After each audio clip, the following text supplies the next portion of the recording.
Shalom Ibu Bapak, Saudara-saudara dan anak-anak yang dikasihi Tuhan. Saya berharap semua dalam keadaan baik, sehat dan tetap semangat di dalam Tuhan. Kembali bertemu dalam Sapaan Harian GKJ Manahan.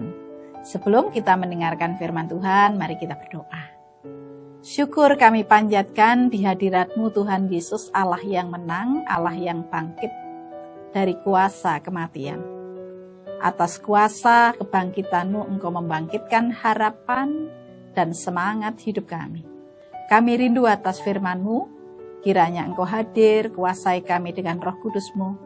Firman-Mu senantiasa mengobarkan harapan dalam kehidupan kami. Dalam nama Tuhan Yesus kami berdoa. Amin. Ibu Bapak, Saudara-saudara dan anak-anak yang dikasihi Tuhan, minggu kemarin kita merayakan Hari Paskah. Hari kebangkitan Tuhan Yesus. Hari ketika kuasa kematian telah dikalahkan atau dilumpuhkan oleh Tuhan Yesus. Kemenangan Tuhan Yesus atas kuasa kematian dengan jelas dituturkan oleh Paulus di dalam kitab 1 Korintus 15 ayat 54b sampai 57 yang demikian bunyinya. Maut telah ditelan dalam kemenangan. Hai maut, di manakah kemenanganmu? Hai maut, di manakah sengatmu? Sengat maut ialah dosa dan kuasa dosa ialah hukum Taurat. Tetapi syukur kepada Allah yang telah memberikan kepada kita kemenangan oleh Yesus Kristus Tuhan kita. Dalam ayat tadi dengan jelas diungkapkan bahwa kematian itu digambarkan seperti sengat yang membahayakan atau mematikan. Ketika kita berbicara tentang sengat, hal ini mengingatkan kita pada sengatan yang seringkali membahayakan dan mematikan. Yang biasa menyengat itu adalah lebah atau tawon atau kalajengking. Karena memang tawon itu sengatannya itu membahayakan dan biasanya tawon atau lebah yang sengatannya itu membahayakan adalah tawon das kalau bahasa Jawanya atau tawon Vespa. Kalau di lingkungan rumah kita ada tawon itu, tentu kita berupaya untuk menghalonya. Itu pun harus dengan hati-hati, bahkan terkadang membutuhkan bantuan dari pemadam kebakaran karena memang ada SOP untuk mengambil sarang tawon Vespa atau tawon das ini. Bahkan ada beberapa kisah menuturkan adanya orang yang meninggal karena mendapat sengatan lebah. Dan biasanya sekali lagi tawon ini. Tawon yang mematikan karena ini mengandung racun dan katanya semakin sering lebah atau tawon ini menyengat, daya sengatnya itu semakin kuat.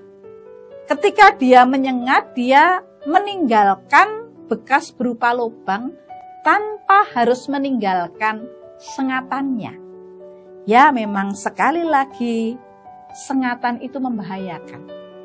Paulus sekali lagi juga menggambarkan kekuatan dosa itu bagaikan sengatan yang mematikan. Memang dalam perspektif iman, kita memahami hukuman dosa adalah maut. Dan dalam realita banyak sekali orang berupaya untuk menghindarkan diri dari kematian. Dan kematian seringkali dianggap sebagai sesuatu yang menakutkan. Dan tidak sedikit orang yang takut mati.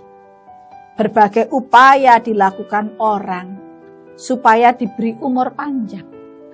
Namun siapa di antara kita yang bisa menghindarkan diri dari kematian? Kematian pasti menimpa kita. Kematian merupakan realita yang tidak bisa dielakkan. Di saat kita dijemput oleh kematian, tak mungkin kita menghindar darinya. Namun syukur pada Tuhan, ayat tadi mengatakan, dengan kuasa kebangkitan Kristus, Dia telah melumpuhkan kuasa kematian. Kematian tidak ada lagi kekuatannya sehingga dikatakan, hai maut, di manakah sengatmu? Hai maut, di manakah kemenanganmu?